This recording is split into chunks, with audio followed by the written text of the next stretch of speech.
Welcome back to Who Died Today, the channel where we honor the lives of unforgettable icons and uncover the untold stories behind their legacies.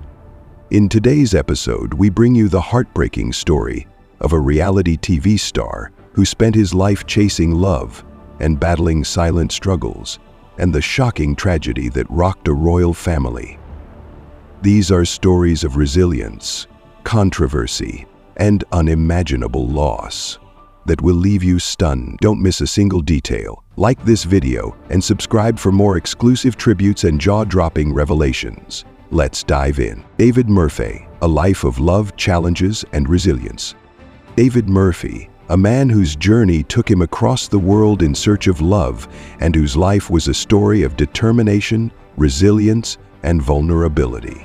Born in Las Vegas, Nevada, David was more than just a reality TV star. He was a veteran, a small business owner, a software engineer, and a man who wore his heart on his sleeve. David's story began long before the cameras rolled. A proud veteran and skilled software engineer, David dedicated his career to serving others. From working at the Clark County Treasurer's Office to contributing to H&R Block and IGT, he was a man of diverse talents. But beneath his professional achievements, David harbored a dream of finding lasting love, a dream that would ultimately make him a household name. In 2020, David captivated audiences on 90 Day Fiancé before the 90 days. His quest to meet Lana, a Ukrainian woman he had been courting online for 7 years, struck a chord with viewers. Despite repeated setbacks, including being stood up and hiring a private investigator to uncover the truth, David's unwavering hope and determination resonated deeply. David and Lana's story was anything but conventional. Their age gap, their 7-year online relationship, and the twists and turns of their engagement made for gripping television. But it wasn't just a story about love. It was about the lengths one man would go to for connection. Ultimately, David and Lana's engagement ended, but his journey taught us all about the complexities of modern love. David's famous quote, "No matter how many times you fall, if you believe in something, keep trying until you succeed." Off-screen, David faced battles few knew about. Over the years, he struggled with significant health issues, including liver complications, memory loss, and multiple surgeries. His candid admissions about his fears of Alzheimer's, something that had affected his father and other family members, showed his vulnerable side. Despite his own pain, David often spoke of his empathy for those enduring similar struggles, a testament to his compassionate nature. In his final years, David underwent 13 surgeries and battled liver cancer, heart complications, and pulmonary embolisms. Yet, even as his body grew frail, his spirit remained strong. He stayed active on social media, sharing updates with his fans and loved ones. David's life was full of quirks that made him unforgettable. From his obsession with Slavic beauties, inspired by Boris and Natasha cartoons, to his claim of spending over $300,000 on dating trips to Ukraine, David's life was anything but ordinary. Yet, behind these eccentricities was a man who deeply believed in love and connection, even when faced with skepticism from others. David's journey wasn't without controversy. His use of paid dating services and the public scrutiny of his relationship with Lana drew criticism. But David never shied away from addressing these challenges. He was unapologetically himself, flawed, hopeful, and always authentic. David was a man who valued his connections deeply. His close circle of friends, including fellow 90 Day Fiancé stars like David Toborowski and Tom Brooks, stood by him until the very end. In his last weeks, David remained social, sharing laughs and memories with those who brought him joy. A quote from David's, "We don't get to choose how much time we have, but we do get to choose how we spend it." End quote.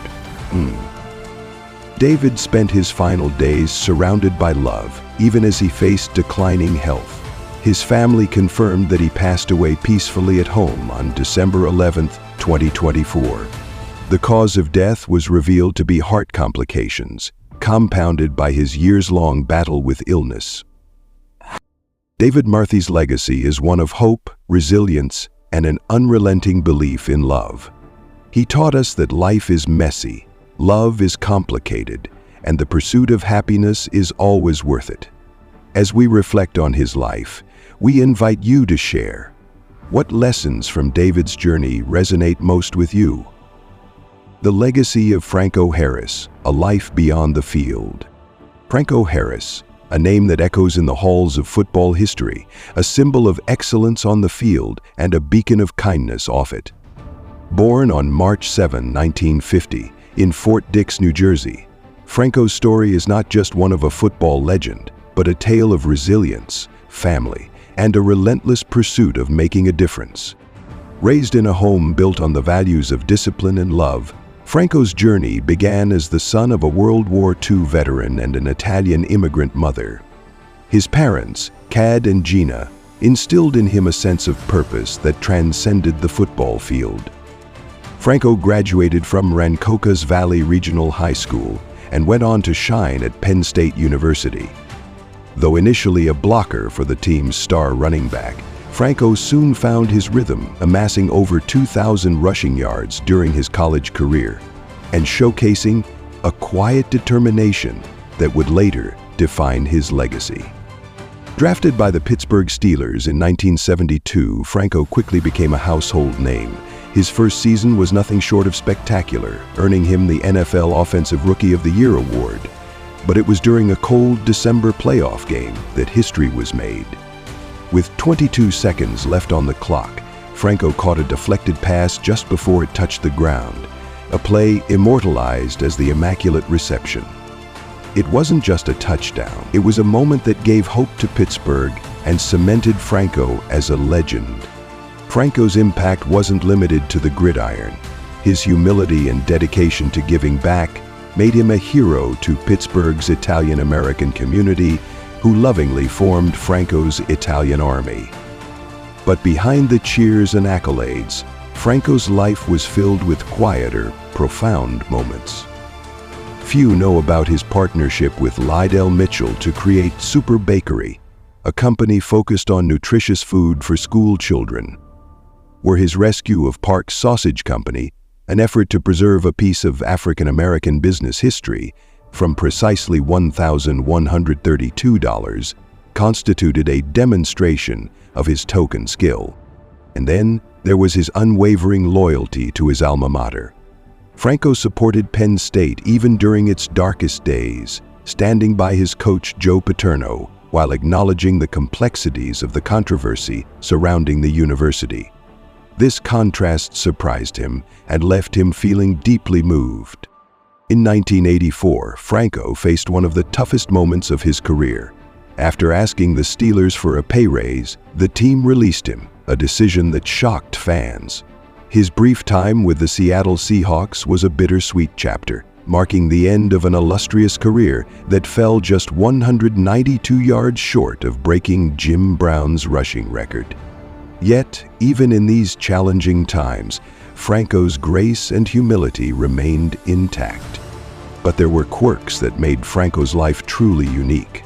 Did you know that Franco claimed his longevity on the field was due to avoiding unnecessary contact? It was a strategy that puzzled fans, but preserved his career. And in 2019, Franco recreated the Immaculate Reception for the NFL's 100th anniversary commercial, a moment of nostalgia that felt like a gift to his fans. Franco Harris's accolades are countless: 9 Pro Bowl selections, 4 Super Bowl wins, and induction into the Pro Football Hall of Fame in 1990. He was more than a football player. He was a trailblazer, the first African-American and Italian-American Super Bowl MVP, and a man whose records still inspire awe.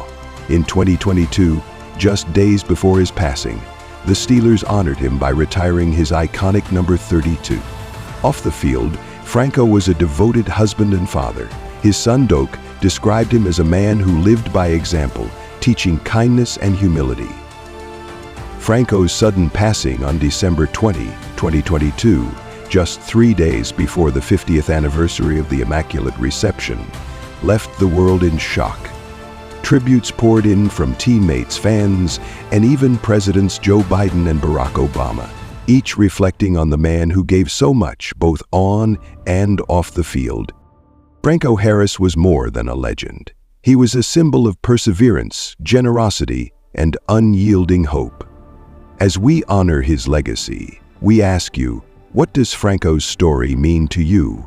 Share your thoughts and join us in celebrating a life that truly made this world a better place. A royal reflection, the life and legacy of Princess Michael of Kent. Behind the timeless elegance of Princess Michael of Kent lies a life filled with fascinating stories, extraordinary achievements, and a steadfast commitment to her royal duties. Today, we take a closer look at the remarkable journey of this royal icon, her family, her passions, and the challenges she has faced along the way. Princess Michael of Kent was born Baroness Marie Christine von Reibnitz on January 15, 1945, in the small town of Karlovy Vary, then part of German-occupied Czechoslovakia. As the daughter of Baron Gunther von Reibnitz, an aristocratic cavalry officer, and Countess Maria Anna Zapari von Murphey, her upbringing was steeped in the traditions of European high society. Marie Christine's early years were marked by the aftermath of World War II, a time of upheaval and resilience. Her family's noble status saw them relocating across Europe, eventually settling in Austria and then Australia, where she attended Sydney Church of England Girls' Grammar School. Education was a cornerstone of her early life. After moving to London, Princess Michael pursued her passion for history and the arts. She became a certified interior designer and later an accomplished historian, authoring several books on royal history and the aristocracy. Her works, including Crowned in a Far Country and The Serpent in the Moon, showcased her deep understanding of European royal traditions and her flair for storytelling. In 1978, Marie Christine's life changed forever when she married Prince Michael of Kent, a first cousin of the late Queen Elizabeth II. The couple became known for their shared love of history and devotion to royal duties. Together they raised 2 children, Lord Frederick Windsor and Lady Gabriella Windsor. Frederick, a financial analyst, married actress Sophie Winkleman, while Gabriella, a talented writer and singer, wed financier Thomas Kingston in 2019. The family is known for their close bond and shared commitment to public service. Beyond her royal title, Princess Michael has made her mark as an author, historian, and philanthropist. Her books have earned international acclaim, blending historical accuracy with captivating narratives. Additionally, her charitable efforts have spanned causes ranging from wildlife conservation to the preservation of European cultural heritage. She is also a celebrated speaker, often invited to share her insights on historical topics and royal traditions. Despite her position within the royal family, Princess Michael has consistently sought to use her platform to educate and inspire. Like many royals, Princess Michael has not been without controversy. In 2004, she faced criticism for allegedly making inappropriate remarks during a dinner in New York, an incident she later apologized for. The scrutiny surrounding her comments reminded the public of the challenges faced by those in the spotlight. Despite the backlash, Princess Michael continued her duties with grace, navigating the complexities of modern royal life. Over the years, Princess Michael's contributions to literature and philanthropy have been recognized with numerous awards. Her efforts to preserve history and culture have left a lasting legacy, cementing her reputation as more than just a royal figure. She is an intellectual and a humanitarian. Behind her public persona, Princess Michael harbors a love for art and animals. Few know that she once aspired to be a veterinarian and continues to support animal welfare initiatives. Her personal library, filled with rare historical texts, is a testament to her lifelong passion for learning. history is not just the story of kings and queens, but of the humanity that shaped their reigns. This quote reflects her belief in the power of history to teach us about ourselves and our shared past. The royal family's life is often seen as charmed. They are not immune to tragedy. On February 25, 2024, the family was struck by heartbreak when Thomas Kingston, the beloved husband of Lady Gabriella, tragically took his own life at the age of 45. Princess Michael described Thomas as a kind and thoughtful man, beloved by all who knew him. The family had no inkling of his struggles, and his death has left a void that words cannot fill. Lady Gabriella, supported by her brother Frederick and sister-in-law Sophie, has shown remarkable strength during this unimaginably difficult time. Tom was an exceptional man who lit up the lives of all who knew him. His loss is a great shock, and we ask for privacy as we mourn. As we honor the memory of Thomas Kingston, we are reminded of the importance of compassion and understanding for those facing unseen battles. End of Preface, Chapter 1, read by Jason Gilbert. Princess Michael of Kent's life is one of resilience, intellect, and grace. Through triumphs and tragedies, she has remained a symbol of strength and inspiration. Her story is not just about royalty. It is about a woman who has embraced the complexities of life with dignity. What are your thoughts on Princess Michael's remarkable journey and her family's recent heartbreak? Share your reflections in the comments below. As Princess Michael of Kent once said, history is not just the story of kings and queens, but of the humanity that shaped their reigns. Let us remember that behind every name is a story of love, loss, and resilience. If these stories moved you, don't forget to like this video, share your thoughts in the comments, and subscribe for more heartfelt tributes and inspiring legacies. Thank you for watching, and we'll see you next time.